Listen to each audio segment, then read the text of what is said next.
The next text of the prayers of the devatas to Krishna who's in the womb, and keep in mind, Devaki is completely effulgent because she's holding Krishna within her womb. And she's looking so beautiful because the reality is that anyone who's in touch with Krishna, they become very, very specially beautiful.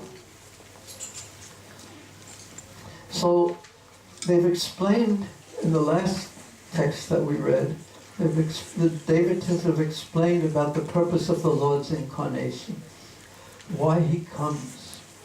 And he comes to protect. He comes, you appear in different incarnations. You bring all good fortune to all living entities.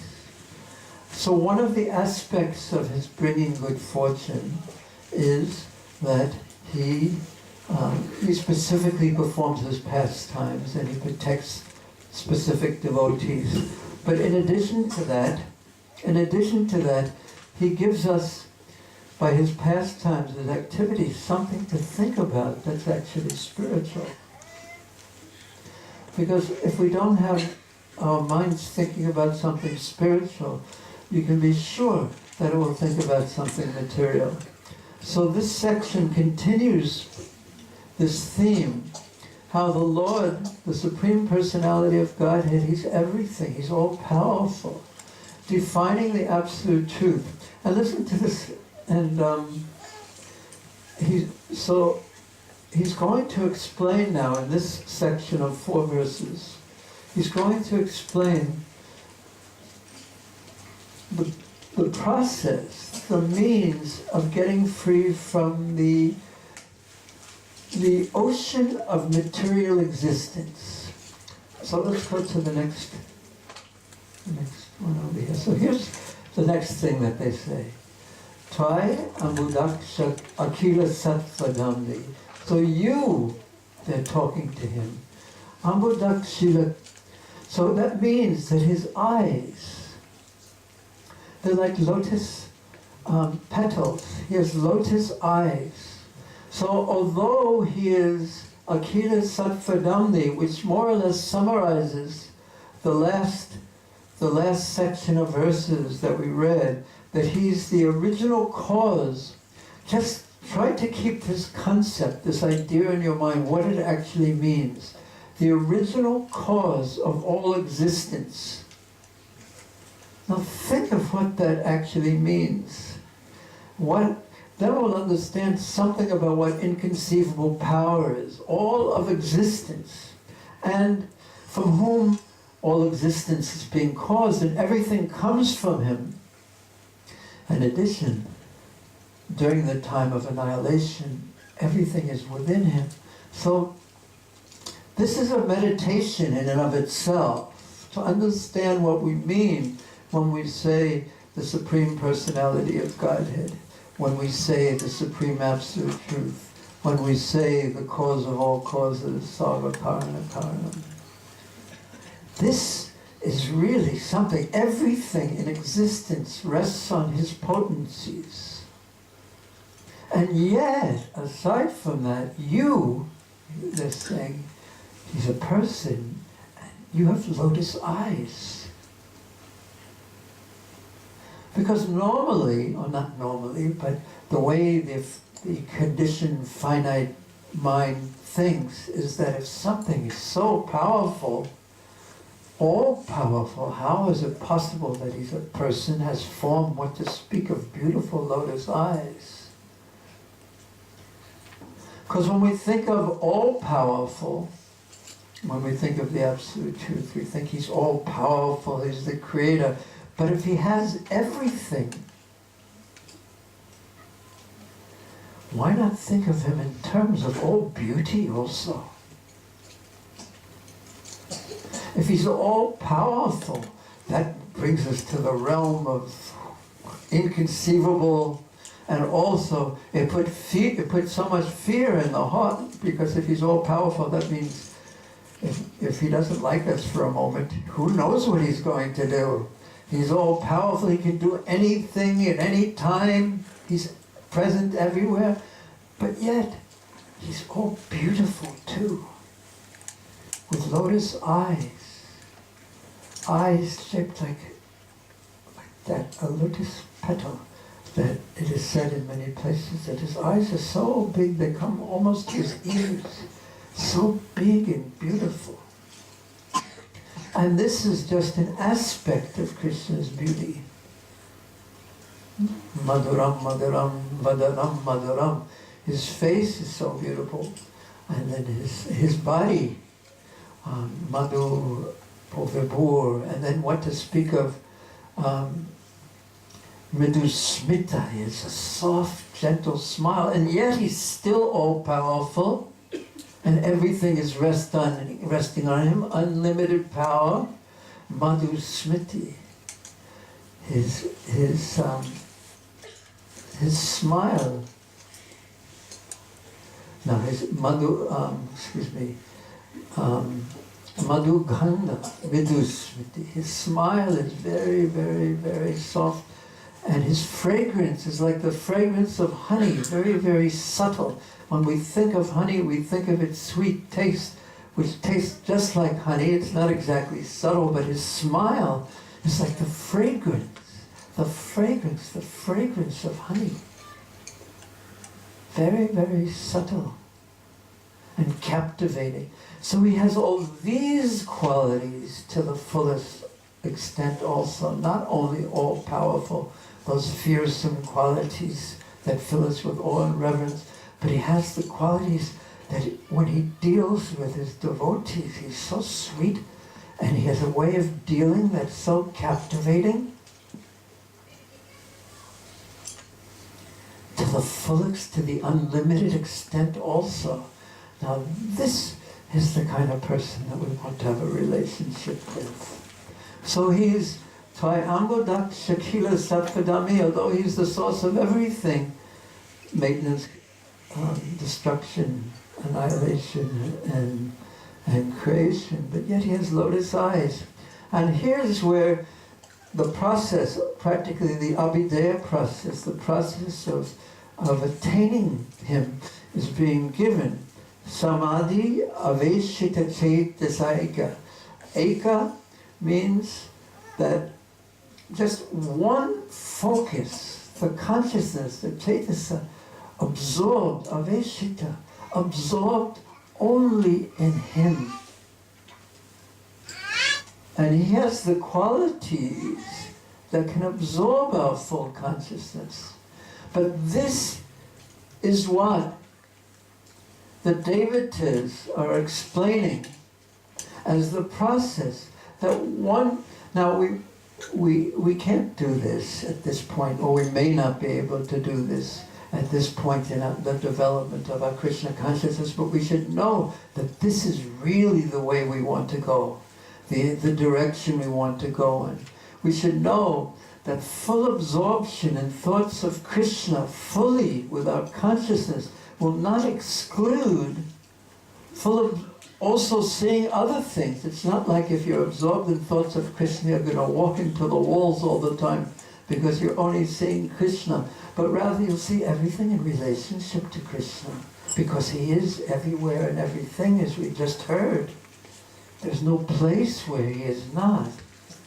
So this type of absorption, the next line says, Tvatpada potena. Potena means boat.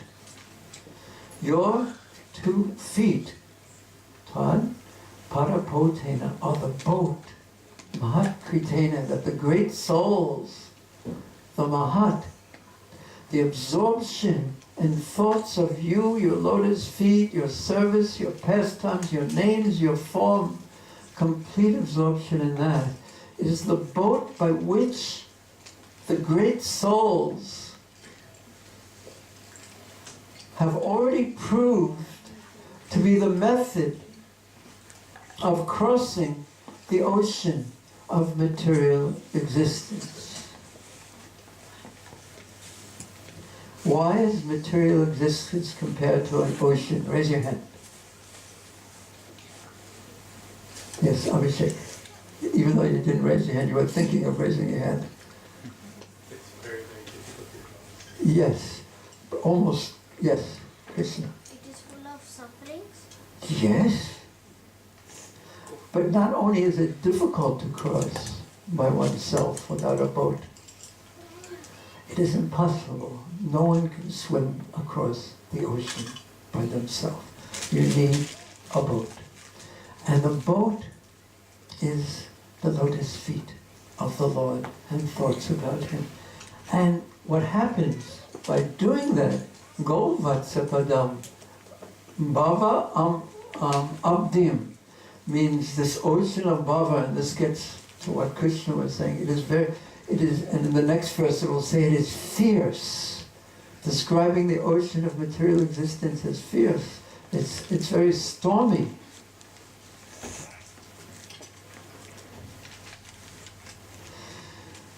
But, as we shall hear about in the next verse, it becomes Govatsa. What does Govatsa mean? Raise your hand. Govatsa. Yes. So the? Yes, yes. And here, this is the hoof print. This great, great ocean becomes reduced, which is so fierce and so difficult to cross over. It becomes reduced in size to the size of a calf's hoof print. And how big is a calf's hoof print? Don't shake your head and say you don't know. Yes, yes, yes. Exactly. How did you know? Oh, they're learning from direct experience. Now, it's not difficult to cross over the water in a calf's hoof print. So similarly, for one who actually takes shelter of Krishna, I mean really taking shelter of Krishna, then the fierce ocean of material existence shrinks to that size. And this is the path of the Mahat Kritena. This is the path of the great souls. Mahatmanas tumam parta, daifim prakritim. What does ashrita mean? Taking shelter. This is what it means to be a Mahatma, one who actually takes shelter of the internal energy, of Krishna's energy, which means devotional service. That's Krishna's internal energy. So please go to the next one. We'll read Prabhupada's translation. O lotus-eyed Lord. Who's going to read that? We'll have Dhruv. Please, Krishna, impart your next one. O lotus-eyed Lord, by concentrating one's meditation on your lotus feet, which are the reservoir of all existence, and by accepting those lotus feet as the boat by which to cross the ocean of nations, one follows in the footsteps of Mahajans, great sages and devotees. Yes, thank you, very good. So this is the path. So it's very easy to memorize the verse. It's very easy to say what it is, but actually this is the path. One has to, on this path, one has to be fully absorbed in thoughts about Krishna. Now, how to do this? Now, I want to read a purport that I specifically didn't read before, but was from text 28, one of Prabhupada's purports, because he tells how to see this world in such a way, even the difficulties in this world in such a way that the difficulties become assets, they become beneficial for you. Now, if the good things are beneficial for you, and the difficulties are beneficial for you, then life's going to be quite nice. But it takes a particular type of consciousness. It takes a particular type of deep consciousness to be able to do this.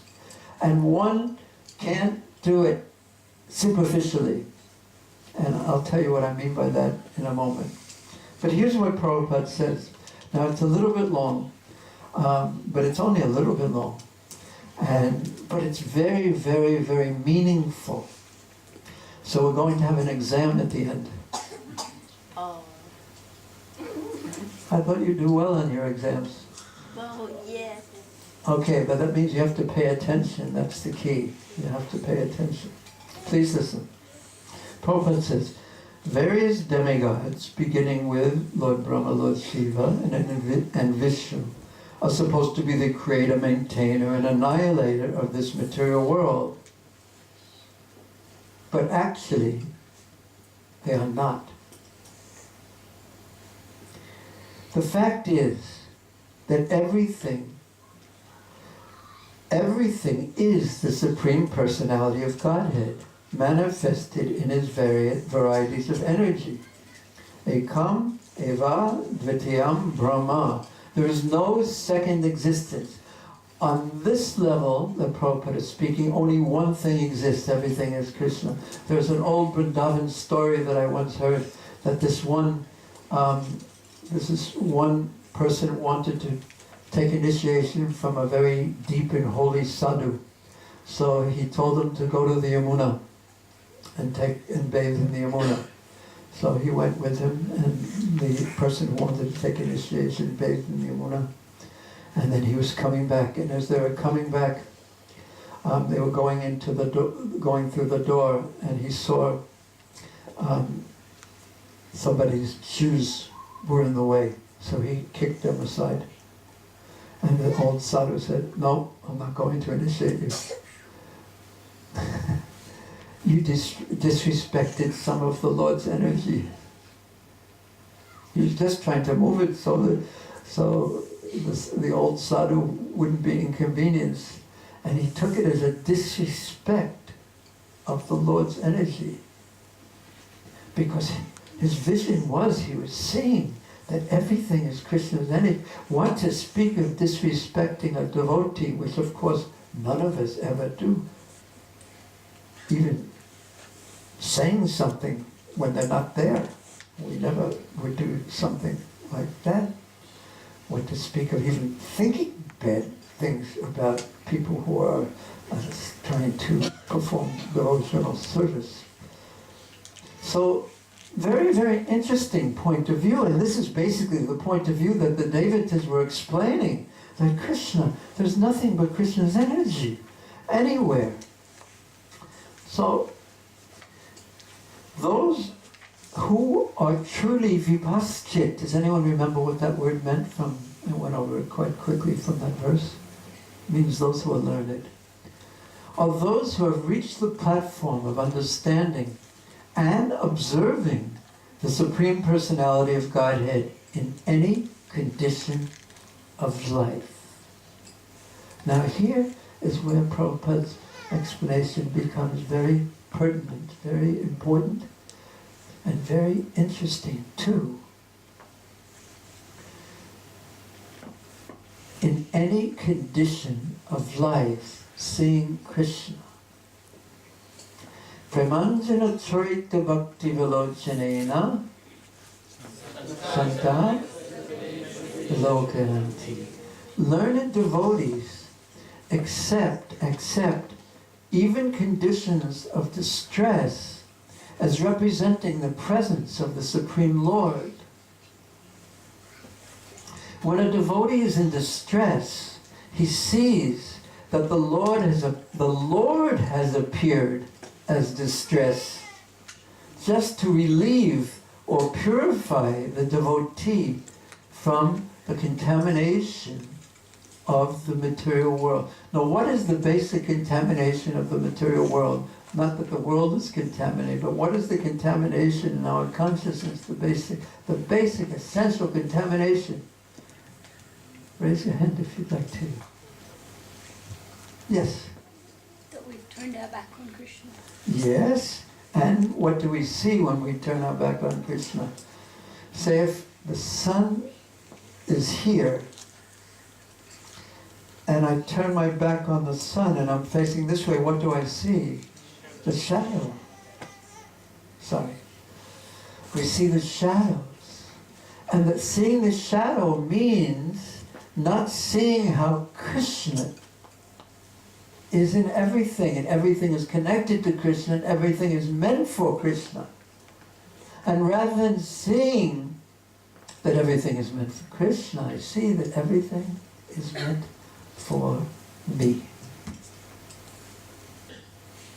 Everything is meant for me. And I want it. And I want to enjoy it as far as I practically or possibly can. Everything is meant for my enjoyment. My enjoyment. This is the contamination. But when one is in distress, one isn't in the mood to enjoy in that way. To see distress as a different form of Krishna, and to be prayerfully, deeply, with Vadva, Purva, Dana Namaste, taking shelter of Krishna. Krishna, you are the doctor. What medicine you wish to give me, I accept. Now, do you know what I mean by saying you can't superficially do this? Because if you superficially try to do it, the first time any great distress comes along, it's going to knock you over completely, and you'll forget Krishna completely. It has to be deep. Therefore, there has to be such a deep transformation in the heart.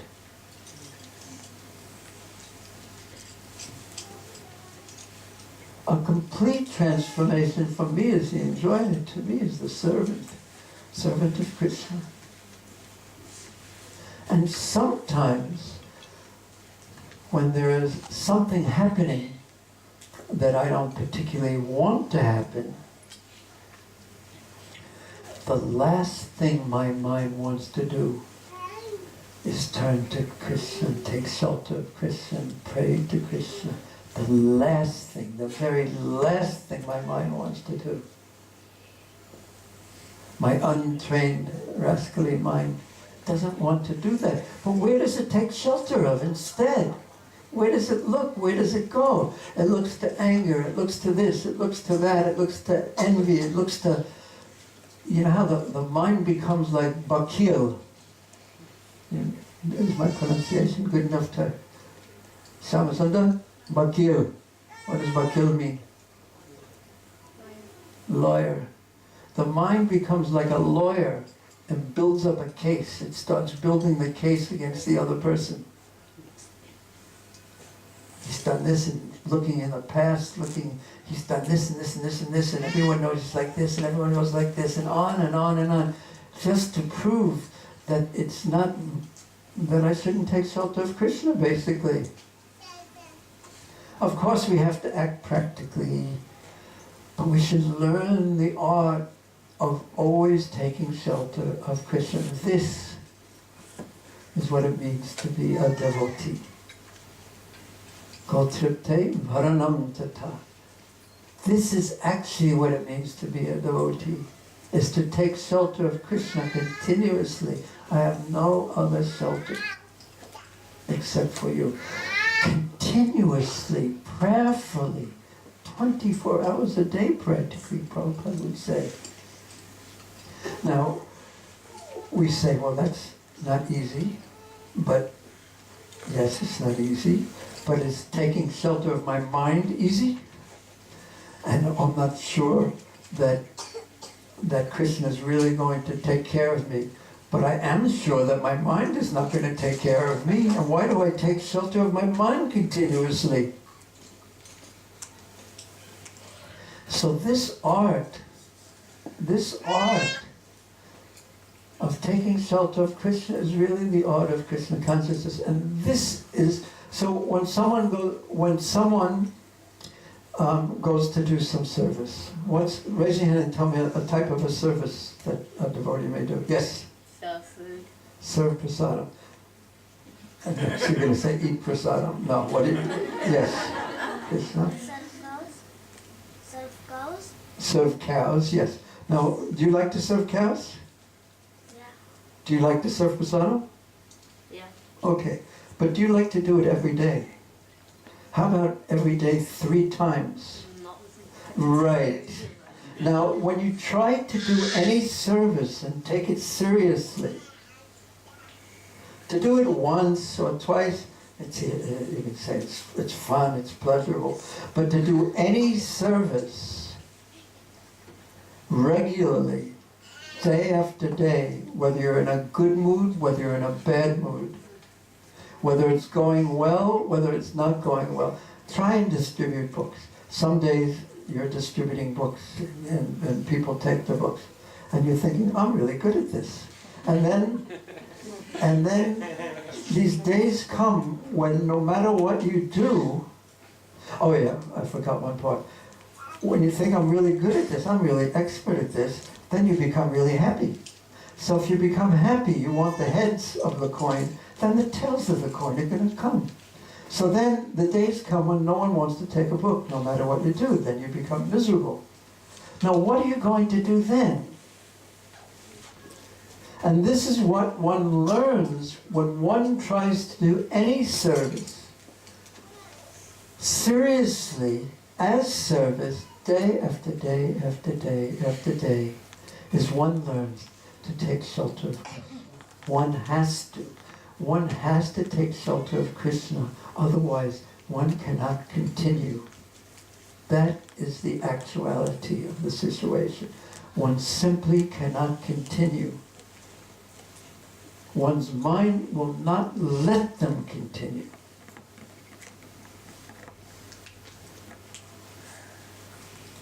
So let's expand this concept a little bit.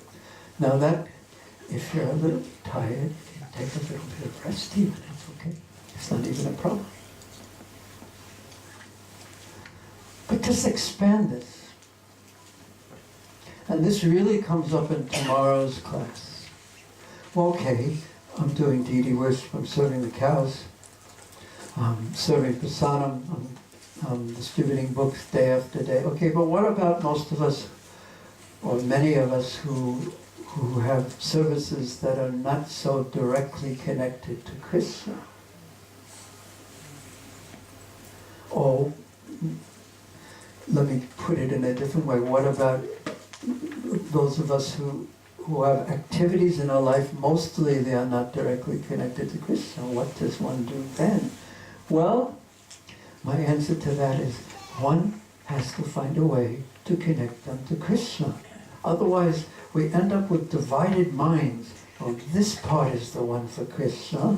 When I chant my rounds, and this is the part for me and my family and my this and my that and my that. And it's very difficult to live. It's like having in that way because you have one foot.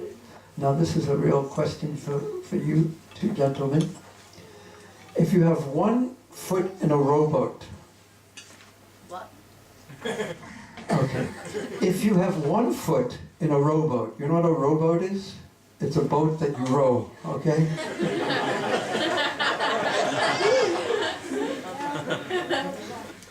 And then you have the other foot and another rowboat is. You remember what a rowboat is now? Yeah, okay. And you start rowing, what's going to happen to you? You're going to do split because they keep on breaking apart. Yeah, and then what happens? Where do you end up? In the water. Yes, exactly. So that's what it's like to have a divided mind. We'll be here, we'll be not here. You're neither here nor there. And it's very confusing. So somehow or another, one has to learn. Not one has to, but it's in one's interest to learn how to unify one's life, how to connect. And some people do, there's two ways you can do it. You can make everything devotional, you can make it materialistic, it's all about me. Or the other way to do it is you make everything seemingly materialistic and you make it devotional. You connect to serving Krishna. Now which one do you want to do? If we have a material mind, we'll tend to try to materialize devotional service. That's Maya's best trick. It's all about me. rather than pleasing Krishna. Doing something as an offering to Krishna. Let Krishna, may you be pleased by how I'm doing this.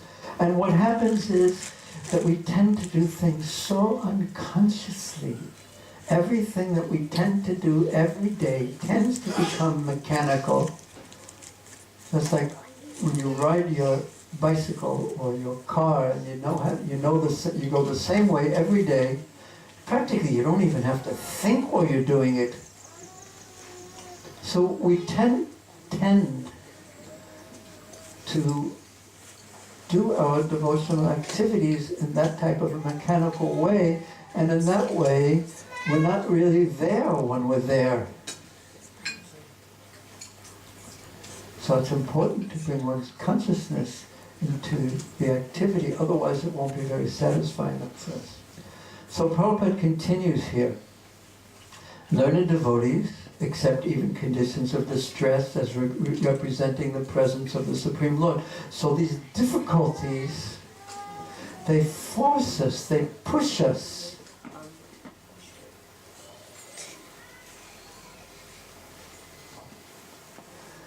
They push us to take shelter of Krishna, to apply the philosophy. And that's one of the main points in the art of reading Srila Prabhupada's books. We don't read them mechanically. They are meant to say, oh, Prabhupada's instructing me to do this. And again, these are some of the last instructions that Prabhupada gave when he was on the planet. This is the second chapter of the 10th canto. And these are practically the final instructions that the devatas are giving before Krishna appears in this world. You should focus your mind on him. And the incarnations that we just heard that come to spread good fortune, then we understand that the good fortune they're spreading, or part of the good fortune they're spreading, is to give us, to perform activities. So we have spiritual things to think about, and talk about, and tell others about. When a devotee is in distress, well, one is in the material world, one is in various conditions. And therefore, a devotee sees a condition of distress as but another feature of the Lord. Tatenu kampam susamikshimano. A devotee, therefore, regards distress. Please listen to this. A devotee, therefore, you're leaving? You don't like this part? No, I need to go to the restroom. Okay. We'll let you go. You don't have to tell us too much more about it.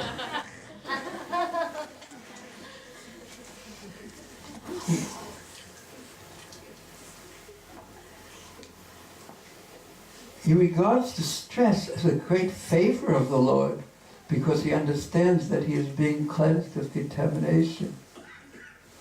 Tesha maham samudata mritisham sagarat. That he takes shelter of Krishna, and Krishna promises to protect. The appearance of distress is a negative process intended to give the devotee relief from this material world, which is called mrityu samsara, or the constant repetition of birth and death.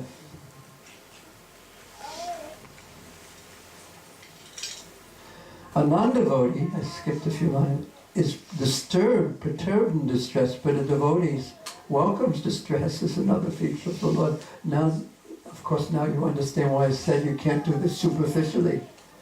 Because you can say, from now on, anytime something difficult happens to me, I'm going to think, oh, Krishna is so kind. But usually it's easier when someone else is in difficulty to tell them, oh, Krishna is so kind to you, is giving you this difficulty. But when it's happening to me, it's the last thing I want to hear. The very last thing I want to hear. But this is what it means to be a devotee, actually. It means that he's got both feet in the same boat. And he has no choice in the sense of he's given himself to Krishna. Krishna, I am yours. However you wish to treat me, I am yours. I am yours. Tavayasmi. Tavasmi chayachite. And a devotee who actually thinks like this, even once, what to speak of consistently, abhayam savada tasmai, that Krishna will take care of him. I always think of it in terms he writes the devotee's name in his book. This one is mine now. This one is mine. And if you ask more or less any devotee, and I won't make this into a group discussion, if they've actually seen Krishna take care of them in their life, every devotee has a story. Sometimes the devotees who go on to distribute books and things like that, everyone loves to hear the Sankirtan stories and everything like that, but every devotee has their stories of how Krishna took care of them in one situation or another situation, and Krishna does it in such a special way that I liken it to like you're walking along and then Krishna sort of taps you on the shoulder. This is the way I just think about it. And he says,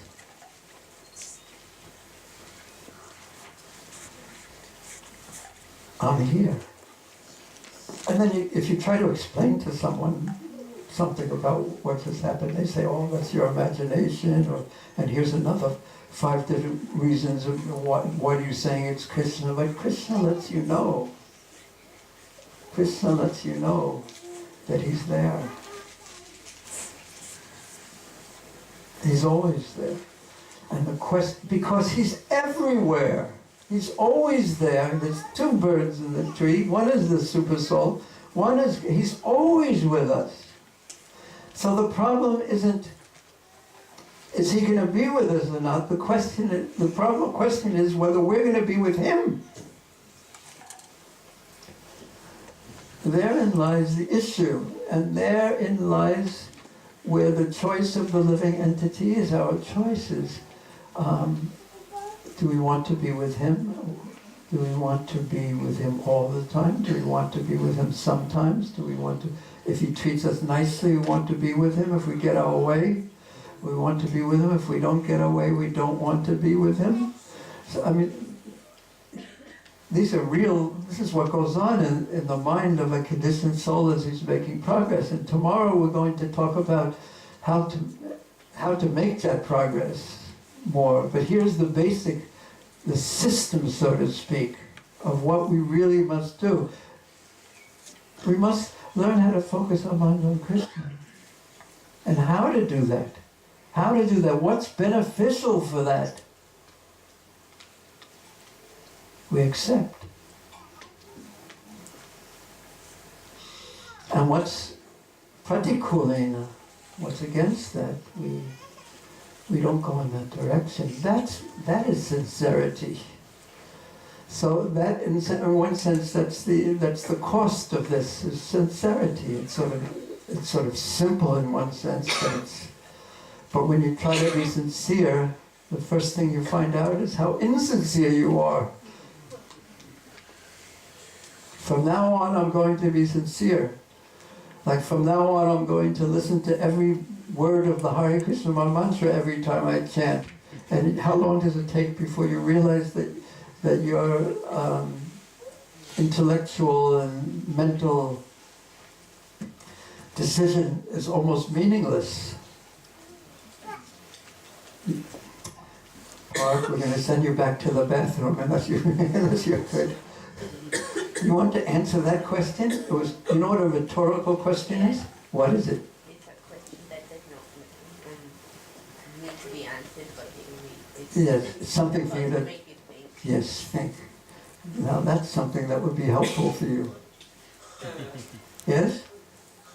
You know, there was one Chinese sage walking along with 2 of his disciples. And one of his disciples said, the Duke of Wen, that was his name, one Duke was so careful that before he spoke, he would think 2 times. And Confucius said, once is sufficient. Get the point? One should think, oh my God, at least. Once is sufficient. So,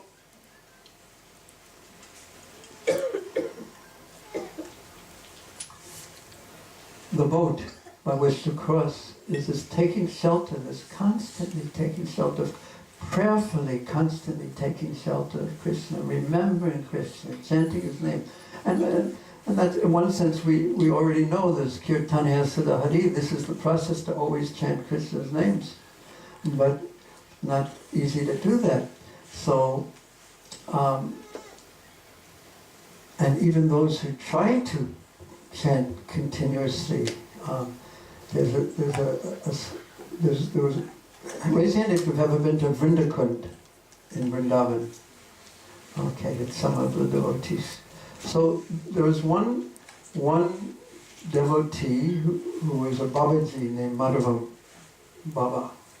And before he passed away, when he was very ill, he was very old, and he had been living in Vrindavan his whole life. And previously he was a Gaudiya Mat Brahmachari in, I think it was Nainital. And then once Bhaktisiddhanta Saraswati Thakur visited the place, Nainital temple, and he saw that it wasn't going to work for one reason or another. So he said, oh, you go back to your villages. So he didn't go back to his village exactly, but he went to the village of Vrindavan. And he lived there for his whole life. And he saw all the different renunciants and Babajis in Vrindavan, because he was wandering amongst them all the time, and he was one of them, practically speaking. And this was before he found the place of Vrindadevi's yoga pit, the central place. And he saw them, and he saw that they were what they were meant to be doing, what their position was, is the constant chanting of the holy names. Constantly, only, always taking shelter of Krishna's holy names. And he came in the last days of his life to give Vrindakund, the taking care of Vrindakund, to ISKCON, because, and his conclusion was that Srila Bhaktisiddhanta Saraswati Thakur was correct. That practically speaking, no one can do this nowadays. So, what Srila Bhaktisiddhanta Saraswati Thakur, as the great renunciate, concluded, and as Srila Prabhupada picked this up in such a wonderful way, was that you want to think about Krishna all the time, get involved in the preaching movement. And use everything in Krishna's service. And use your activities in Krishna's service, and everything and everyone, from printing presses to fancy cars to big buildings to thousands and thousands and millions of dollars, and to computers and projectors and big stadiums. Everything can be used in Krishna's service if your mood, if your consciousness is right. So try to please Krishna by being compassionate to others and bringing others in contact with Krishna's holy names. Because people, they're okay, now's the time to show it. The boat. This is one. This is what the material world is going to be compared to in the next verse, especially here. Good waves, yeah. But actually, when it comes down to it, it's the word used in the next verse is fierce, bhiman. And Bhima is called Bhima because he was such a fierce fighter. Because the ocean, when it's good, it's very peaceful and calm, but when it gets rough and heavy, oh, it's terrible, it's fierce. So where is the boat that we want to be on that is going to give us the security and the safety that we truly long for in difficult times? So so the people of this world, you know, in the story of the Titanic, I just thought of it before the class today. I thought, I never saw the movie, but I think there's one scene as the boat's going down, everyone is at a party. Titanic. Yeah, Titanic. Did you think first? No. Once is sufficient. Maybe we should start with twice. So the party's going on and the ship is sinking.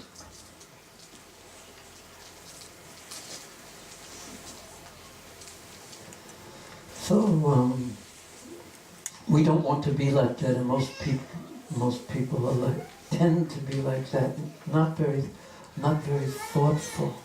So the preaching is really a thing of compassion. Although no one wants to be the one to bring bad news, you know, guess what, the boat's going down. You know, who wants to ruin the party? but who wants to go down on the boat either? So anyway, this is the solution, that if one can become somehow or another attracted to Krishna, somehow or another, if one becomes attracted to Krishna and learns how to take shelter of Krishna, then his life is successful. It is the most wonderful thing. So, Srila Bhaktisiddhanta Saraswati Thakur's mood and Prabhupada's mood was that people can't just chant 24 hours a day, nowhere, practically speaking. And we have our lives to lead. So let us somehow connect our life with Krishna. And the preaching movement is so big that if we're conscious of what we're doing, we can somehow connect our life to helping others. And therefore, one will get the benefit, catch Krishna's attention in that way by helping others as well. And it helps ourselves if we keep in our mind, I'm doing this for Krishna. And keep in mind being conscious of what we're doing and try to do it to please Krishna and to help others. Therefore we'll be Krishna conscious while we go about our life. So this is a great meditation actually. How can I, regardless of the particular life I lead, how can I use it in Krishna's service and be conscious of Krishna, Krishna conscious throughout the day? This is a very wonderful and important meditation. Okay, the next verse.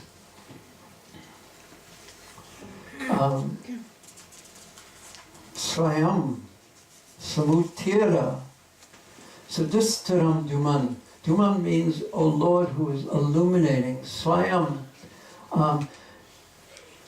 themselves, Swayam, these great souls, themselves having crossed this Sudistaram, this difficult to cross, perfectly crossing this ocean by this methodology. What ocean? Bhavarnayam, Bhiman, the fierce, extremely fierce ocean of nescience, of ignorance. Do you know what nescience means? Do you know what nescience means? Nuisance. Nescience is nuisance, yes, but it's worse than that. It's ignorance, not science, which means knowledge, vigyan, but it means ignorance. So these souls, they bhavat padam bruha navam, these Vaishnavas who are very, very kind and friendly to the fallen souls, they having taken shelter of your lotus feet, on the boat of your lotus feet, they leave that boat behind when they cross over to the other side. Because say if there's a river and you want to cross to the other side, you get on the boat, and then when you get off the boat, you're on the other side. And the people who are on this side, the boat's not there anymore. But these kind-hearted souls, by their mercy, who Krishna is always merciful, what he does when he sees someone taking shelter of him, seriously taking shelter of him, he makes that ocean shrink down to Govatsa Padam, to the size of a calf's hoof print.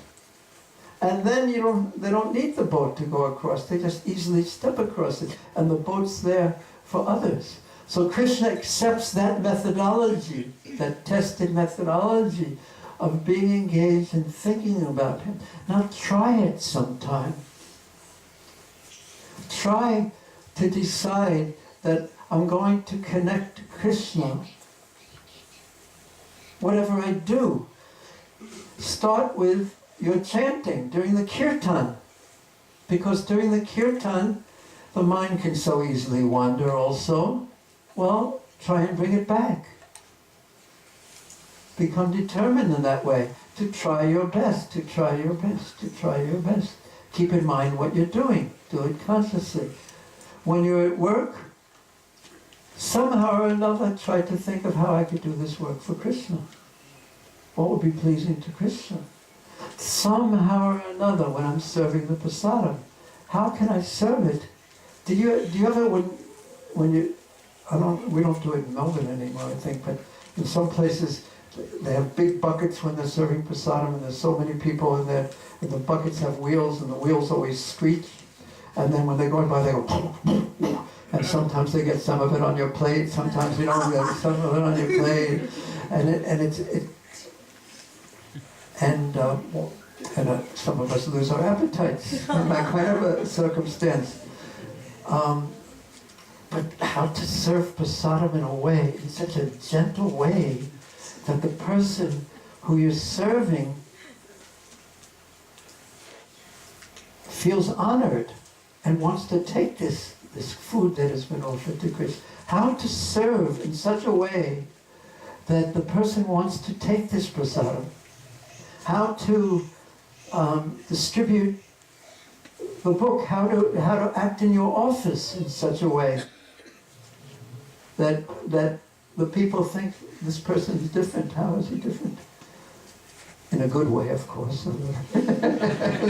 Although in many ways people can be different. But how to do it, this is the meditation. And we find out the first thing is that this is so far beyond my capacity. So to be able to constantly be in this kind of consciousness, so then what do? Then I can pray to Krishna. First I have to become more humble, that this is beyond my capacity. And then I have to ask Krishna for help. And this, for any of you who have done the service of book distribution, for example, or some of these other services that you have to do every day, when you hit the point that it's beyond your capacity, that's when you could say the excitement begins, because then you have a choice. Well, do I turn to Krishna or do I turn away from Krishna? And I want to turn to Krishna. I make that choice very bravely. But then what do? Okay, now I'm supposed to turn to Krishna. But he's everywhere. I'm already turned to Krishna. Now what do? Well, how to turn to Krishna inside? How to turn to Krishna inside? How can I serve you now? Look at me, Krishna. I have no capacity. I've proved that to you 1,000, 1,000,000 times. I have no capacity. If you don't help me, what hope do I have?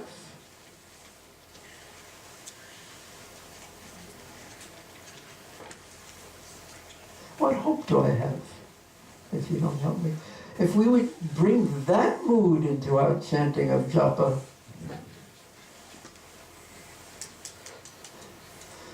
then we'll be the most fortunate of souls, practically speaking. If we bring that mood, that calling out mood, in in the kirtan, in our hearing, in our speaking, in our sweeping the floor of the temple, in our preaching, our deity worship, in our family life, in our cooking, in our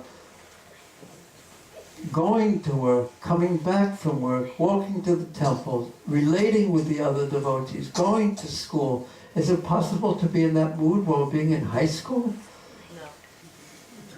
No. Say, how many times did you think before you said that? Point, no, that's giving yourself more credit. No, is it possible? I mean, this is something that the young boys could ask. Is it possible to actually keep a devotional mind in this circumstance? It's certainly not easy, but is it possible? Can Krishna help?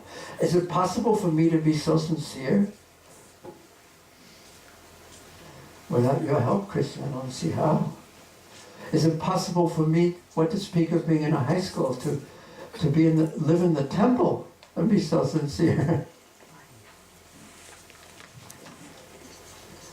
So this takes depth to be Krishna conscious. It takes depth. Of course it takes depth. Look what we're trying for. We're not trying for something superficial. We're trying for the greatest of gains, to learn to love Krishna. We have to have a clean heart for this. Or looking at it in the simplest of terms, we have to be 100% sincere. On the other side, I should let it pause for a second. We have to be 100% sincere. Or at least we should try. Because if we try, Krishna is there to help. Because he says, Ananya Chintyatas Mam, Yejana Pasate, Yo Vichamam Mahamya. Who will give us the English translation of that very wonderful verse in the 9th chapter?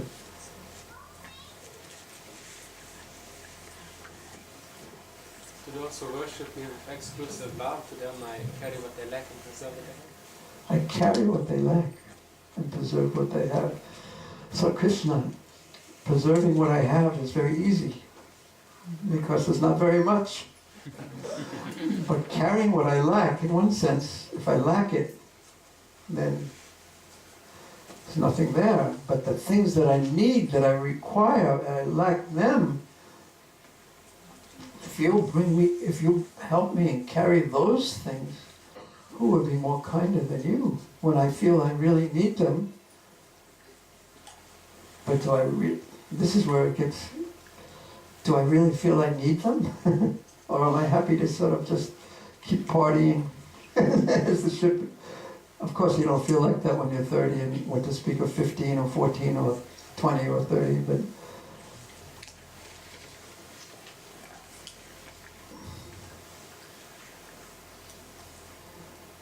yeah, it's actually very, very deep. But it's so nice is that anyone on any level can be and should be engaged, but yet it is the most deep and most wonderful thing. So go to the Prabhupada's translation, the next. O Lord, who resembles the shining sun, you are always ready to fulfill the desire of your devotee, and therefore you are known as the desired Śrīmad Bhāgavatam. When acharyas completely take shelter under your lotus feet in order to cross the fierce ocean of nescience, they leave behind on earth the method by which they cross. And because you are very merciful to your other devotees, you accept this method to help them. So the method was explained in the previous verses. This focus on Krishna, hearing, chanting, remembering, serving, but Krishna is the center. Krishna is the center. Okay, then the next verse, we'll go through these quickly.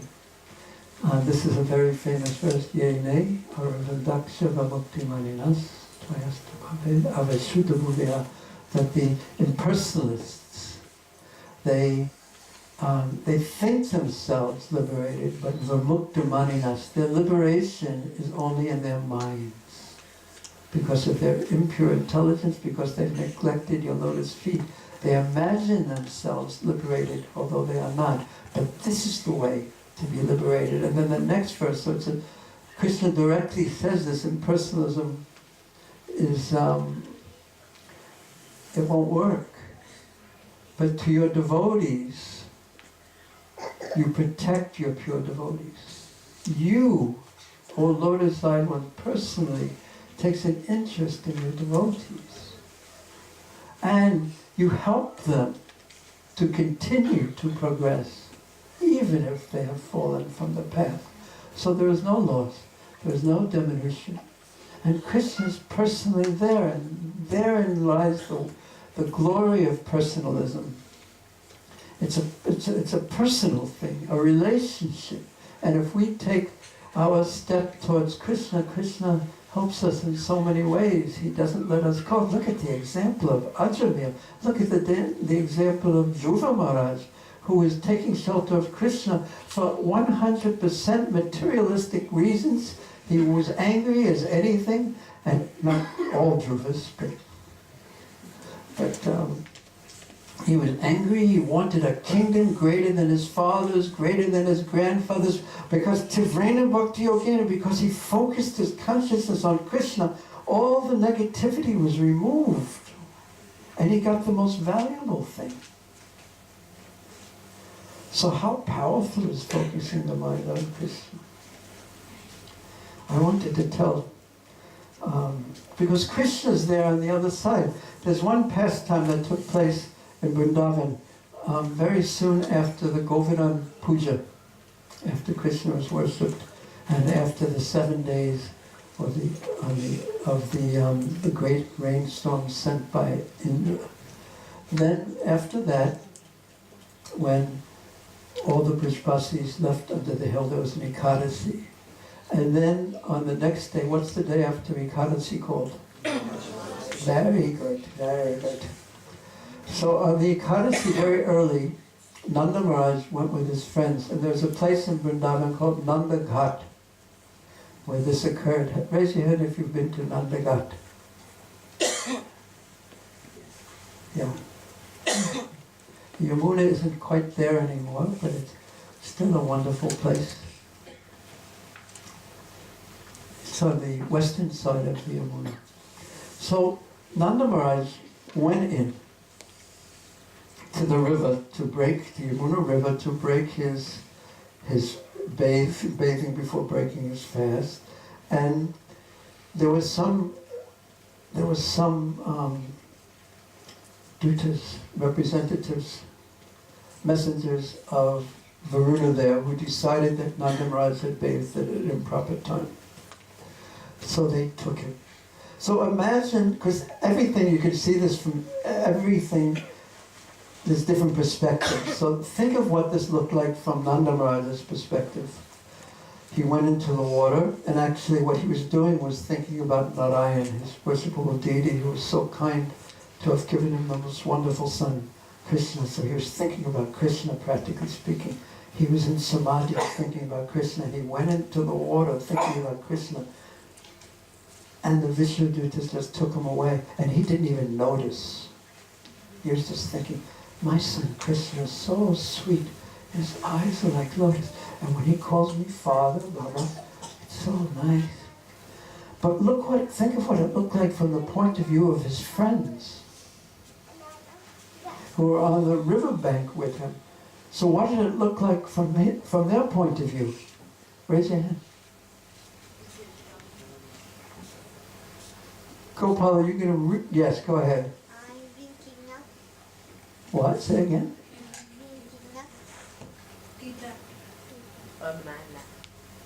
He went into the water, and then the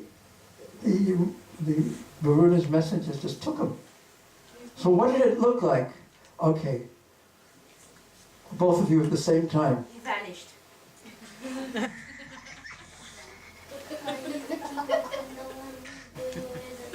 Okay. Anyone older than 20?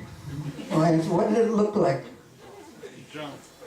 Who said that? Straightforward. Who is so straightforward who said that? Must have been Prabhu in the back over there. It looked like he drowned.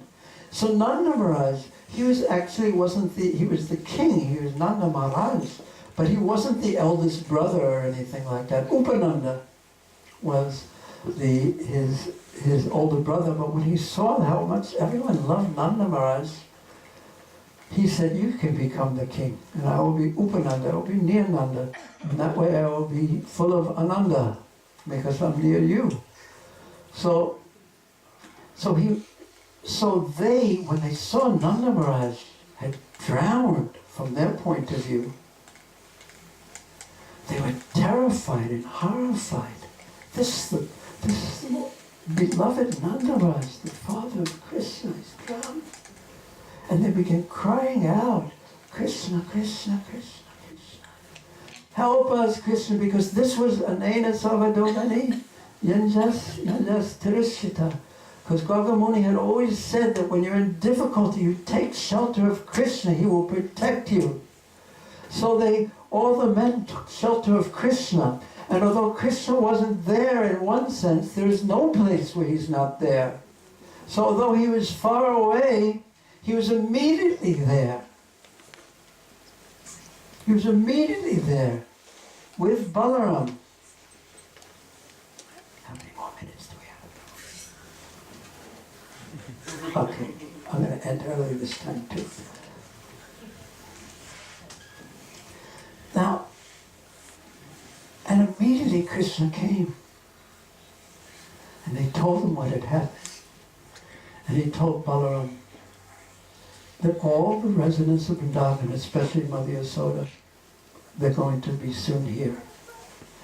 And when they find out that Nanda has gone in the water, and then he didn't appear again, when Mother Yasoda sees this, and then she hears about what's going to happen when I go into the water to save Nanda Maharaj, because what's it going to look like?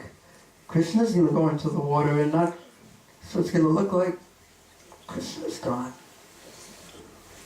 So Mother Yasoda will not be able to continue being alive. So Balaram, you stay here and you protect Mother Yasoda Maya's life. So Balaram stayed. So then Krishna went to the water and he went in. And he was gone. He said this, before he left, he said this will take some time. So Balaram, you take care of everyone. Because Balaram, everyone would believe Balaram. Because during the time when Krishna was held by Kaliya, everyone was in so much anxiety with Balaram. He smiled at them. He smiled at them to let him know. They understood that Balaram loves Krishna more than, as much as any of us, and he's not worried. So he knows something. He loves Krishna so much, and Balaram was reassuring him. No, it's going to be all right. And that kept the cowherd men alive, practically speaking. So everyone always believed what Balaram said in difficult times after this.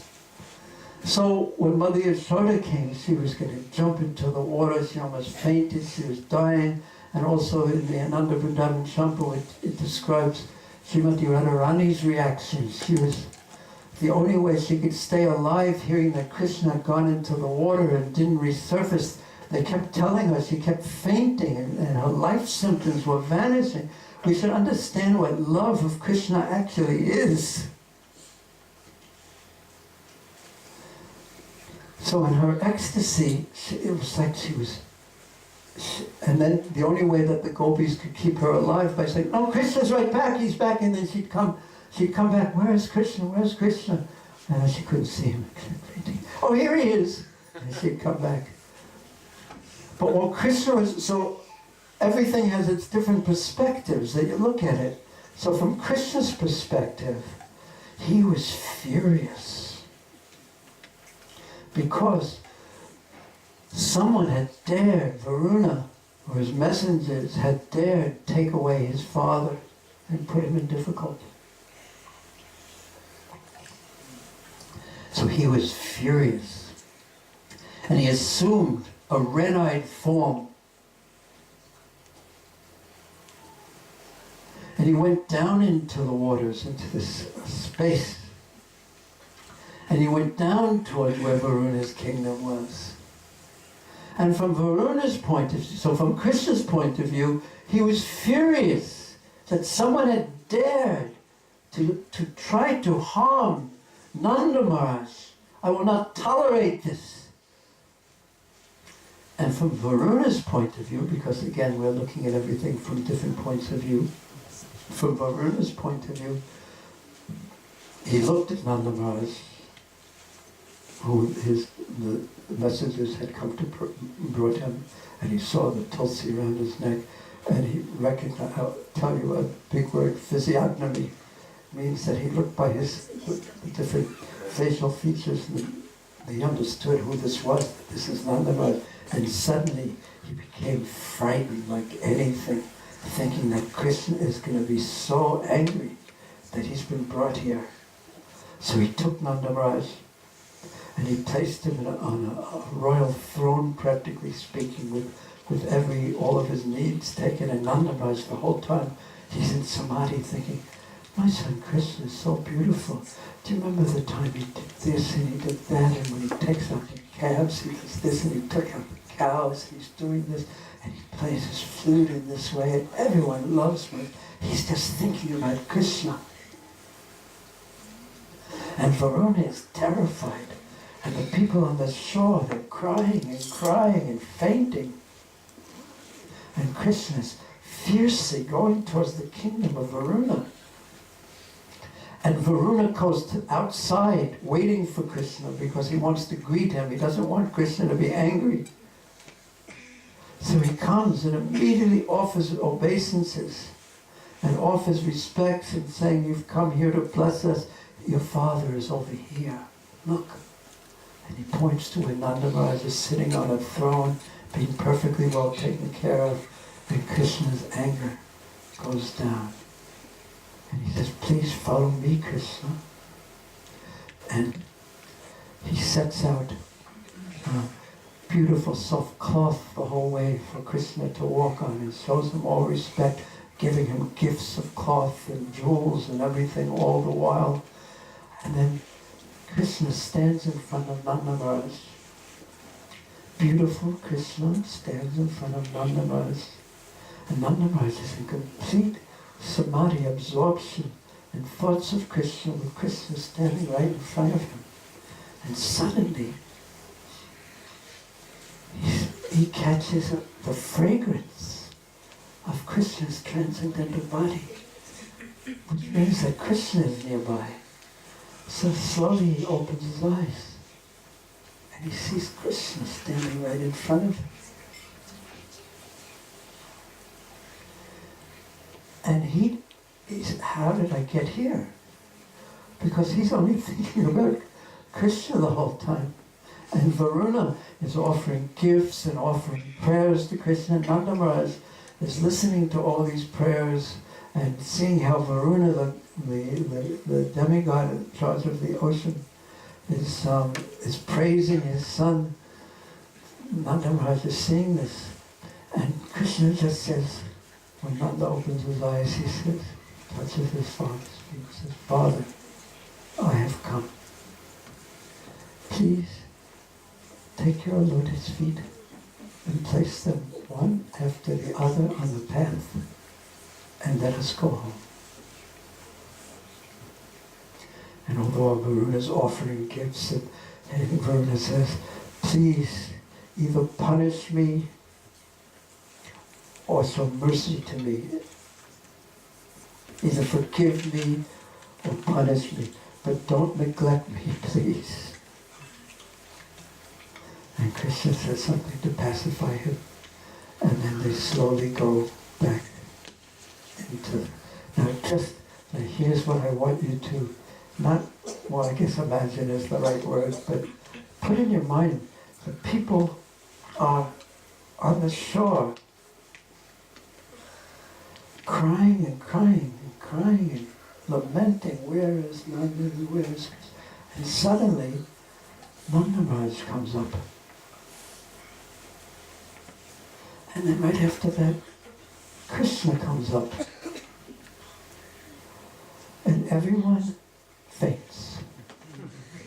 And the only one to greet Krishna is Balaram. When he comes out, he just gives Krishna a big hug, and then everyone comes over, and the cows come over, and smelling and mooing and licking him, and Krishna patting them, and then gradually everyone comes over.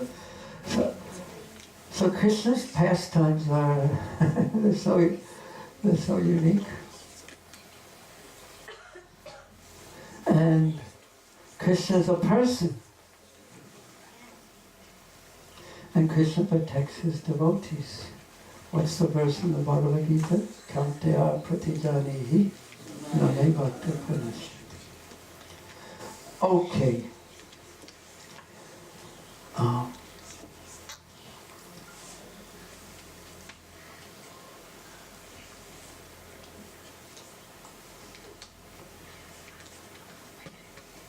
Any questions? Thank you very much. It's been a long day of concentrated hearing and chanting. Yes, Prabhu. In which? In this pastime that we just narrated, where those Dutas right in taking away Nanda Maharaj, or? No, they were not right. For 1, 2, 3 reasons. One is when a great, great soul does something, like when the president speeds in his car, the policeman can't stop him and give him a ticket. So one has to know one's position and the position of those we're dealing with. And Nanda Maharaj is the greatest of the great. That's one reason. Second reason, actually, technically speaking, he had taken his bath at the correct time, so they were mistaken. And the third reason is, I can't remember. But, no, they were not correct.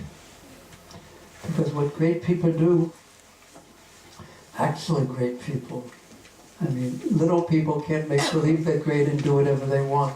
But what actual great people do has to be respected. And we saw what Krishna's reaction was. Oh yes, the third reason was this is Krishna's pastime. So there's so much, there was a tsunami of ecstasy going through Brazil when this disaster happened. But disasters, again, they turn into opportunities. Difficulties turn into opportunities if we use them correctly. And see what happened, that the residents of Vrindavan, they just took shelter of Krishna. They called out to him, they called out to him. Good question. The question, sister and brother, both at the same time. Do you have the same question? Impossible. Okay. The elder can ask first. Question the elder. Regarding the pastime where Krishna went to save Nanda Maharaj, the residents of Vrindavan were afraid for Nanda Maharaj. How could they let Krishna jump in the water to save Nanda Maharaj when they might have lost him also? First of all, Krishna is the independent, supreme personality of Godhead. Second of all, he didn't say, right now I'm going to go into the water and you're not going to see me for the next half hour, but don't worry about it. You know, they were lamenting, they were doing this, they were doing that perhaps, and Krishna just very quickly just went into the water. The only one who he told was Balaram, and he didn't even exactly tell Balaram what he's going to do. He just said that it'll take me a while to come back, and before I get back, Mother Yashoda will be here, and please take care of her, otherwise she will not be able to maintain her life. And again, ultimately, it's pastime. How could this occur even in the presence of Krishna, unless Krishna allows it to occur? And then what really rules Vrindavan is not Krishna, and it's not Yogamaya even, it's the love of the devotees that dictates how Vrindavan works.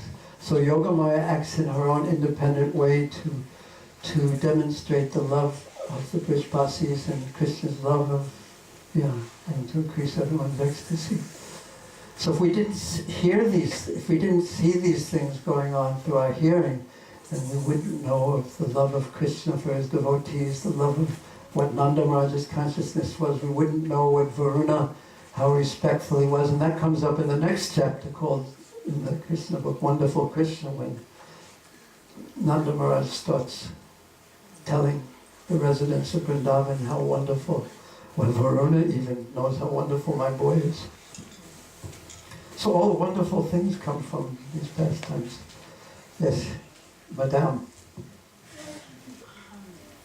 Srila Prabhupada explains this in relation to this, in this verse, Ye Ye Radindakshara Muktamanina.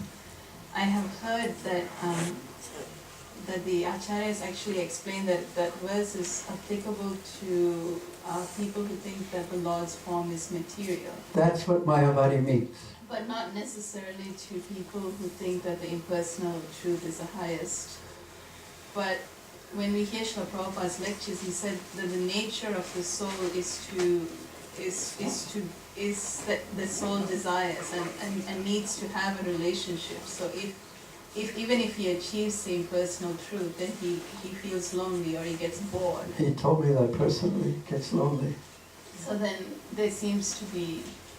No, there's a difference between an impersonalist and a Mayavadi, technical difference.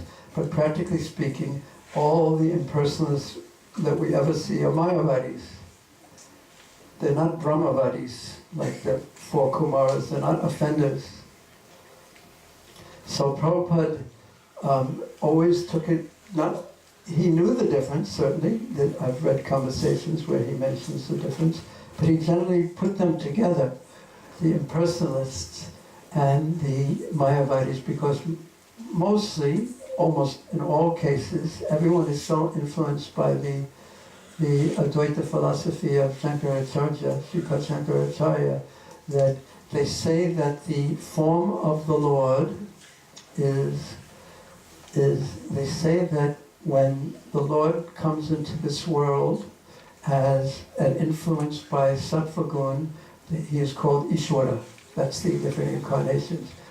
And when he's influenced by when the Lord is influenced by Tamagun and Rajagun, he is called Jivatma. So it's such a wild philosophy. So they're saying that Krishna's form is material. So that's literally is Maya, made out of Maya. So that's why they're called Mayavadis.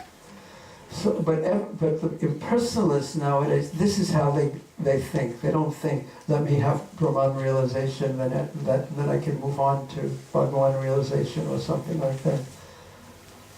So Prabhupada speaks of it in that way because he's being very practical. But still, I mean, if you think that if because it's our nature to be individuals and to want a relationship, but so then even if you have a genuine Brahmavadi, which is almost impossible in this age, and even if they go to the Brahma Jyoti, then wouldn't the same thing apply? Then wouldn't they feel lonely? Or I mean, so I come. Well, there's a technical answer to this. So okay, what's the last part of the question? I mean, won't they still fall, even if they're genuine Brahmavadis? Okay, I mean, it's not let me ask you a question. Which is worse, to attain Brahma Sudra realization and stay in Brahman, or to get lonely and fall down from Brahman into the material world? Both are not. No, don't escape. Which is worse? From the devotee point of view, Kaivayam Narakayate, that successfully being in Brahman is the worst possible thing that can happen. It's worse than hell. Because in hell, at least one day your bad karma will run out. But if you attain fully Brahman realization and you stay there forever, then there you are. You're not even you anymore. You know, you just exist. But how how can a soul be in that situation because our constitutional position is to love Krishna? But the seed of your constitutional position is burned by your foolish desire. So sometimes it's explained in that way, and sometimes it's explained that you must come down. Sometimes it's explained that when you're a sadhaka, that's what it's referring to, that you come down. But which is worse? Consider that. From the bhakti point of view, certainly attaining Brahma Suyuja is the worst. Worse than going down in the Titanic. Okay, any other questions? Yes. Get the other people.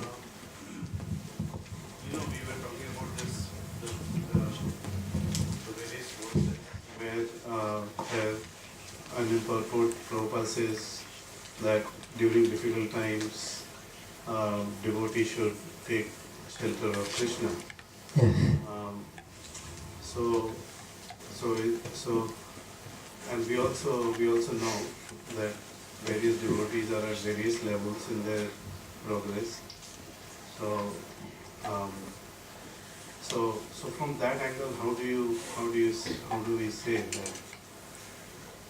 We also said that in our difficult times, do we think of Krishna or do we take shelter of something else? What helps us, I think I understand what you're asking.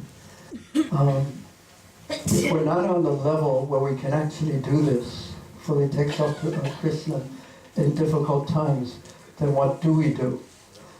If we're on our own, the mind will get filled with fear, it will get filled with frustration, it will get filled with anger, get filled with why did this happen to me, so many other thoughts. So we really, at that time, if we have the association of devotees helping us and chanting with us and reading to us and giving us association and helping us, that is why we associate together to help each other too. Because in those difficult times is when we really need the support of others. Because the last thing it is easy. It's so much easier to preach to others about what to do in difficult times than when it's happening to me. And in fact, very often the last thing I want to do is be preached to about how I just take shelter of Krishna, I'm just trying to survive. So we need a good association as considered Krishna's special mercy at that time. Especially at that time, and especially at the time when it's time to leave this world. That's like considered like Krishna himself coming, practically speaking.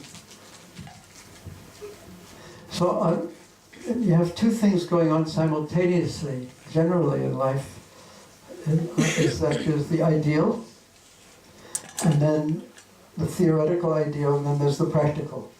So to balance, to apply the ideal practically to life takes wisdom. You know, how much do you not take medicine, just depend on Krishna, or how much do you take medicine and depend on the medicine, or do you take the medicine and depend on Krishna? You know, how to actually apply the philosophy to life takes wisdom. And that's what wisdom actually is. So, I don't know if I answered your question. I tried.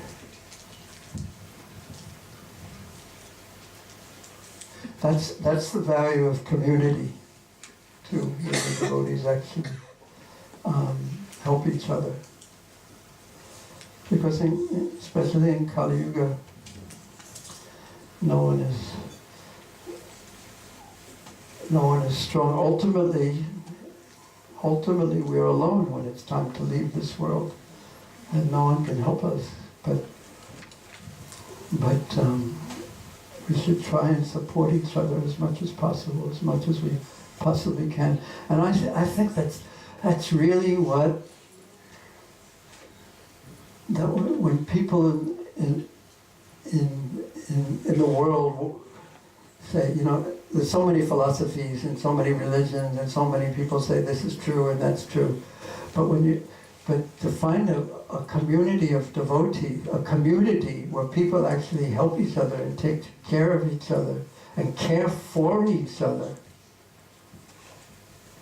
that is very special. And that'll be the most attractive thing if we could do that. And not in a utopian way that we think everyone's going to love everyone else and everyone's going to, you know, and no talking about each other ever or criticizing or anything like that. But when it really comes down to it, the differences are superficial. And being someone who's actually serious about devoting their life to God or on that path is so rare that that has to be respected and given high preference, even above the small differences that are ultimately very small. You know, I like this person, I don't like this person did this person did that. You know, when there's difficulty, we should really take care of each other, especially then.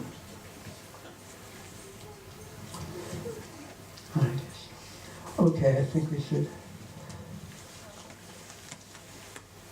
Okay, see, the thing is that Mataji begins at 6:45 and at 6 o'clock. So, with your permission, you can ask, and then I'll give a quick response. If I can. Prabhu, you want to? The nature of as we're advancing in devotional service, we always sort of question whether we're making progress in a natural condition. Even the advanced devotees, they don't feel like they're really serving Krishna. They feel like they're lacking so much. So I'm trying to think how to phrase this. How do we keep confidence as we're going forward? That we actually are sincere. Because we're always doubting ourselves, isn't it? At least I am. We're always doubting, am I actually sincere? And sometimes you think, yes, I am sincere, and then you go along and some situation will arise, and then you realise you're not as sincere as you thought you were. So I was thinking, how do we self-assess and have confidence that we are sincere? I've heard it said by one of my godbrothers that you can trust everything a devotee says except what he says about himself. So,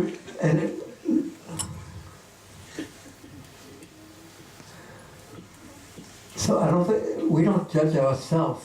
Who's gonna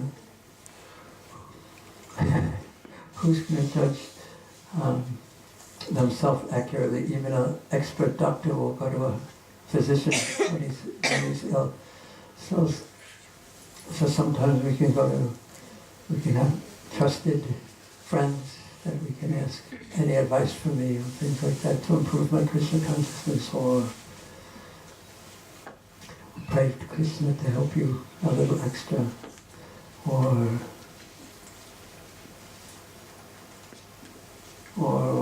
something or another. I don't know how to answer that question. All those are things Prabhu is sincere. Raise 2 hands. What would we do without you?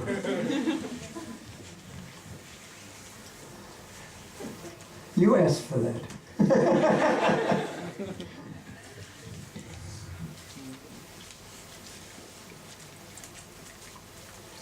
So I think a devotee will never think themselves sincere. Look at the great devotees they have, the humble statements they make about themselves. So they're trying to chant better, they're trying to serve more sincerely.